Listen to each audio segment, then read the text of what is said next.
بسم اللہ الرحمن الرحیم۔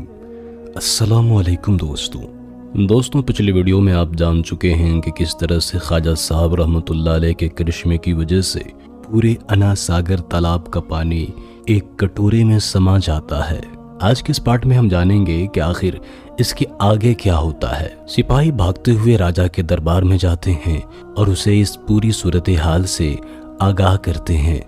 راجا انہیں سست کہہ کر بھگا دیتا ہے، لیکن چونکہ اندر ہی اندر وہ بہت زیادہ ڈر گیا ہوتا ہے، لہٰذا وہ چند لوگوں کو لے کر جن سے وہ مشورہ کیا کرتا تھا تنہائی میں چلا جاتا ہے۔ راجا نے فوراً ہی اس مشکل کا حل تلاش کرنا چاہا، لیکن مشیروں نے اسے صبر اور ضبط کی تلقین کی۔ ان کے خیال میں حضرت خواجہ غریب نواز رحمۃ اللہ تعالیٰ علیہ کا مقابلہ صرف ہندوستان کے بڑے جادوگر ہی کر سکتے تھے۔ پرتھوی راج کے مشیروں نے اسے سمجھایا کہ اسے اس واقعے کو نظر انداز کر دینا چاہیے تاکہ مسلمان فقیر اپنے آپ کو بہت طاقتور سمجھ کر بے فکر ہو جائے اور پھر بے خبری کے عالم میں ہی جادوگروں کے ذریعے سے اس کا کام تمام کر دیا جائے۔ پرتھوی راج کو اپنے مشیروں کی یہ تجویز پسند آئی اور اس نے فوری طور پر خواجہ صاحب کی خدمت میں چند معززین کا ایک وفد روانہ کر دیا۔ اجمیر کے چند بڑے افراد نے جا کر خواجہ معین الدین چشتی رحمۃ اللہ علیہ سے سپاہیوں کی گستاخانہ رویے پر معافی مانگی اور اس کے ساتھ ہی درخواست کی کہ انا ساگر کا پانی لوٹا دیا جائے، ورنہ بہت سے انسان پیاسے مر جائیں گے۔ خواجہ معین الدین چشتی رحمۃ اللہ علیہ کافروں کی اس شرارت سے باخبر تھے کہ آخر ان کے دل میں کیا چھپا ہوا ہے، مگر آپ نے اسلام کی رواداری اور صلہ رحمی کا شاندار مظاہرہ کرتے ہوئے فرمایا، یہ تو خدا کی نافرمانوں کے لیے ایک ہلکی سی تنبیہ تھی، ورنہ ہمارا مذہب تو کسی کتے کو بھی پیاس سے تڑپتا ہوا نہیں دیکھ سکتا۔ یہ کہہ کر آپ رحمۃ اللہ علیہ نے خادم کو حکم دیا کہ برتن کا پانی تالاب میں واپس ڈال دیا جائے۔ خادم اپنے پیر و مرشد کے حکم کی تعمیل کے لیے انا ساگر کی طرف روانہ ہوا اور آپ رحمۃ اللہ علیہ نے راجپوت قوم کے نمائندوں سے دوبارہ فرمایا، قدرت بار بار سرکشوں کو مہلت نہیں دیتی۔ اس سے پہلے کہ تمہارے باپ داداؤں کی زمین تم پر ہی تنگ ہو جائے، ان بے جان بتوں کی پوجا چھوڑ کر خدائے واحد پر ایمان لے آؤ، ورنہ دوزخ کی آگ سزا کے لیے بھڑک رہی ہے۔ راجپوتوں کی گردنیں جھکی ہوئی تھیں۔ وہ کوئی خواجہ صاحب رحمۃ اللہ علیہ کا احترام نہیں کرتے تھے، بلکہ وہ خواجہ غریب نواز رحمۃ اللہ علیہ سے نظر ملاتے ہوئے ڈرتے تھے کہ کہیں وہ بھی دوسرے راجپوتوں کی طرح مسلمان فقیر کے جادو کا شکار نہ ہو جائیں اور اپنے باپ داداؤں کا مذہب چھوڑ کر اس نئے دھرم میں داخل نہ ہو جائیں۔ خیر، خواجہ غریب نواز رحمۃ اللہ علیہ کا جو کام تھا آپ وہ کر چکے تھے۔ اللہ کی زمین پر فساد برپا کرنے والوں نے محبت کا یہ پیغام سنا، لیکن وہ خواجہ صاحب رحمۃ اللہ علیہ کی بات سننے کی بجائے اور زیادہ نفرت کرنے لگے۔ وہ اپنے سینوں میں سازش اور انتقام کی آگ روشن کیے ہوئے چلے گئے۔ جب یہ لوگ واپسی میں انا ساگر کے قریب سے گزرے تو پہلے کی طرح پورا تالاب پانی سے بھرا ہوا تھا۔ بت پرستوں کے ذہن چلنے لگے اور وہ اسی حالت میں پرتھوی راج کے سامنے حاضر ہوئے اور اپنے حکمران کو تمام صورتحال سے آگاہ کیا۔ پھر دوبارہ تنہائی میں مشورے ہونے لگے۔ پھر بہت غور و فکر کے بعد خواجہ غریب نواز رحمۃ اللہ علیہ سے مقابلے کے لیے شادی دیو کا انتخاب کیا گیا۔ شادی دیو نام کا یہ طاقتور جادوگر اجمیر کے سب سے بڑے مندر کا پجاری تھا۔ وہ اپنے طاقتور جسم اور کمال کے جادوگری کی وجہ سے ایک دیو کی حیثیت رکھتا تھا، یہاں تک کہ وہ آس پاس کے علاقوں میں شادی دیو کے نام سے مشہور ہو گیا تھا۔ پرتھوی راج نے اس نازک مرحلے پر شادی دیو کو طلب کیا اور اسے بتایا کہ ہندو مذہب کو کتنا بڑا خطرہ لاحق ہے، اور ساتھ ہی اسے درخواست کی کہ وہ اپنے جادو کی بے پناہ طاقت کے سہارے دیوتاؤں کی بستی کو مسلمانوں کے وجود سے پاک کر دے۔ شادی دیو نے اپنے سفلی علوم کے ذریعے خواجہ غریب نواز رحمۃ اللہ علیہ کا روحانی مقام جاننے کی کوشش کی۔ کئی دن کی محنت کے بعد وہ اس نتیجے پر پہنچا کہ اس مسلمان فقیر کو آسانی سے شکست نہیں دی جا سکتی۔ شادی دیو نے اپنے شیطانوں کو طلب کیا۔ ایک شیطان نے اس کو کسی راز سے آگاہ کیا۔ اس راز کے معلوم ہوتے ہی شادی دیو کے چہرے پر خوشی اور شادمانی کے گہرے سائے جھومنے لگے۔ اس نے پرتھوی راج کو خوشخبری سنائی کہ بالآخر وہ مسلمان درویش پر قابو پانے میں کامیاب ہو جائے گا۔